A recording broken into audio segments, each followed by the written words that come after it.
Arvoyarns. Good?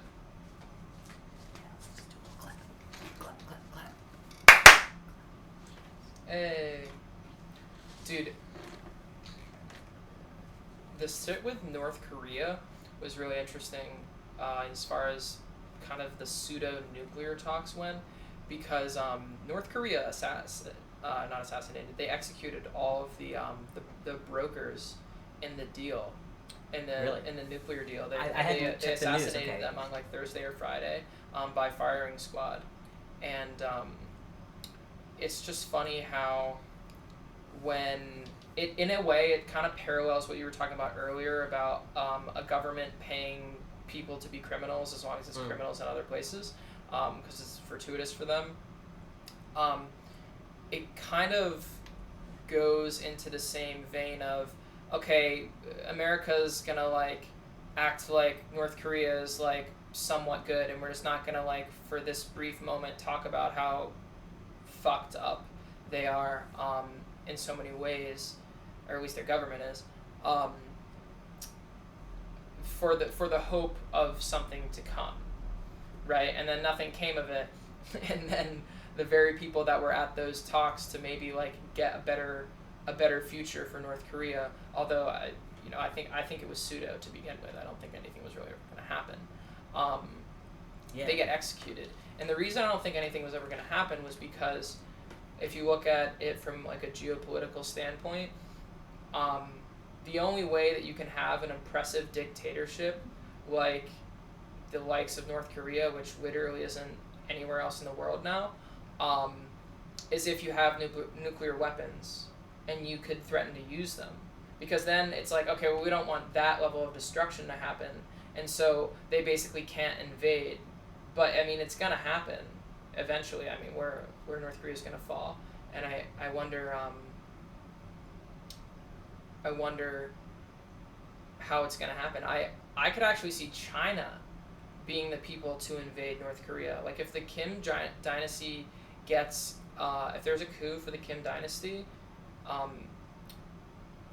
I could very well see China invading, because they're basically in this treaty from like Communist Party leaders who don't even, like a lot of them aren't even alive anymore. Like it was like originally with like Mao and shit. Like Mao was like, yeah, sure, like you're against the Americans and like you're gonna fight with the communists and like support our thing, like all good.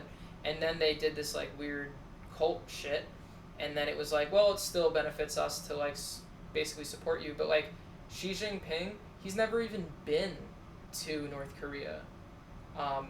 He doesn't even like acknowledge their existence, because it's not. It's kind of just like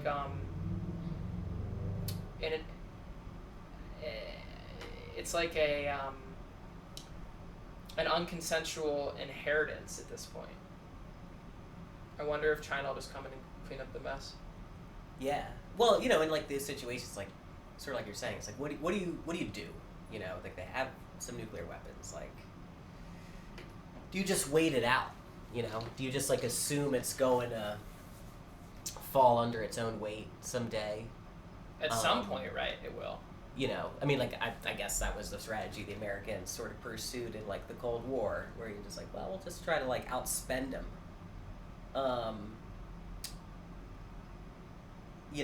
Versus like actually going in and making like some kind of armed intervention.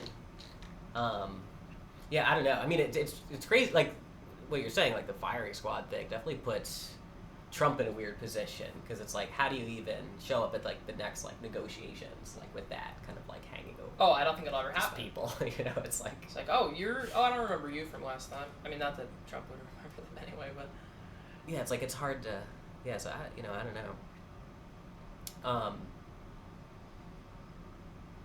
Yeah, North Korea's interesting. I had a friend who visited there. They weren't able to see very much.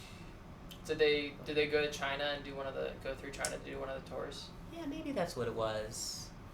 I forget exactly how she got permission. It was like friend of a friend. They've been living in like Japan. Yeah, the whole area of the world's fascinating, because it's like,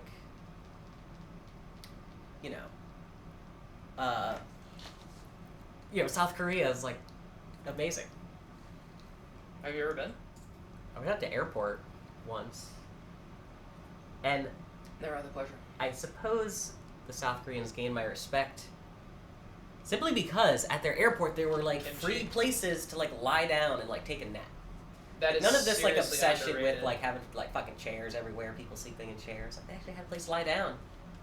Just basically you gave the people what you wanted. Thank you. What they So, wanted.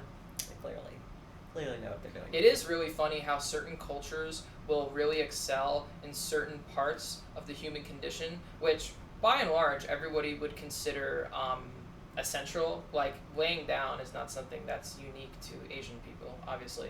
But as far as culture is concerned, there seems to be some type of perception ingratiated into our culture where it's like, oh no, we couldn't have lying down in a public place. That would like go against everything in the West. Yeah, it's weird. Like I'm not sure like where I think it has something to do with like progress, because it's like, no, we're not gonna lay down. We're gonna keep going. I guess so.